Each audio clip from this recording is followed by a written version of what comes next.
Hey Internet, this is Nomad of Design. This is Kevin coming all the way from north of the border in Canada, giving you my weekly update on the Speck SeeThru V2, the unibody design. It's based off of the Speck candy shell design. I've had this case on non-stop for 4 days now, 5 days. Just want to give you a full, complete overview of my thoughts and feelings on the case itself, as well as giving you a first-hand look of any possible residue and dirt that might get in behind this case after a full week of use. So start by getting into my thoughts and feelings on the case itself. Polycarbonate itself is very, very slippery and is very prone to those little swirl marks, those little scratches that you usually get on cases like this. See if I got the light correct. It's reflected across there. There is little swirl marks all over this case, and I am very gentle with this. It goes into my pocket, straight down onto my desk, like this. So this side usually doesn't see any abrasive contact, except for coming in and out of my pocket. And it's still got some swirl marks. Nothing deep, but stuff that you do kind of see if once the light hits it. Not really concerned. Rather than the case on the phone is the usual line that goes with that.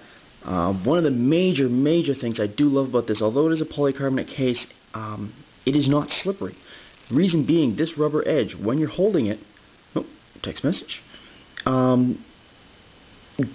sits like where your fingertips are. That's where the rubber is, and there is no slip coming out of your hand with this because of where that rubber is. Doesn't matter if you're using it landscape mode, holding your hand on the phone, talking on the phone, does not matter. It gives you great grip and great protection with that polycarbonate on the back. My one issue with this rubber is this sleep awake button here. Sometimes if you're just kind of fiddling with the phone and you're just kind of pushing it and you're not coming straight down on it, a little bit of an angle, you have to give it a bit more pressure to actually get the button to activate. I'm guessing reason being is this isn't a flush design of the rubber on the inside. It might sit be a bit concaved upwards into the actual button, so you're having to give it a little bit more pressure. The only thing I can think of as to why that is, once I get the case back open, I'll give you another look at that, and I might be right. On what I said earlier with this is all rubber at the bottom here, and you hear it. That's way too plasticky of a sound to actually be that rubber, and I took a better look at it under some brighter lights, and there actually is plastic inside the rubber, so the rubber surrounding it comes up along here and then runs right through, but it is surrounded by that rubber compound. But this gives you amazing, I'll bring it closer. That's a loud sound coming out, so you know that's sticking really well. With the zag, yeah, it's just that plastic in there, and that's where people are getting the complaints of the sagging and stuff like that. Again, no, I don't see that ever being a problem in this case unless that plastic inside snaps, like you get with this case right here, which unfortunately happened to me. Luckily, I was quite happy today. I got the second half of my order from my gear store today, so I did get my replacement candy shell. I'm going to be doing another video. I'll probably make it, if not later tonight, I'll be doing it tomorrow, as well giving you an unboxing of a new case that has just hit the market recently. Most people have, I don't know if you search on my gear store and probably Wireless Ridge, I'm pretty sure they have it too. They are selling this case, but I haven't seen anybody do any reviews on it, so hopefully I'll get first crack on the net, giving you my thoughts and opinions on that case. That video will be going up either later tonight or sometime tomorrow. Alright, so back to the case itself. One thing I really did like about this is the candy shell itself, when it's on, gives you that bulk because you've got the rubber lining plus that plastic around it. Because there is no inner lining to this, it is literally just the polycarbonate with the rubber compound around it. There's no bulk to this. It's amazing. You do obviously realize there is something there, but it isn't anything overly noticeable like you get with the Rebel, like you get with the Speck candy shell. But stuff like the iSkin and even to a lesser extent your in-case slider isn't a lot of bulk added to the phone, but still giving you some really good protection to it. So that's a definite bonus. If you want some protection, but at the same time don't want to add a ton of bulk to your phone, this isn't going to give you something like the heavy-duty OtterBox, but this is going to give you everyday usage, as long as you're not dropping the thing all over the place. So overall, if I could give this a rating, I would probably give this an A, which is rivaling up there if you look on places like iLounge, similar to this. So these are two very comparable cases. This, I think, gives you a bit more protection, but you add bulk.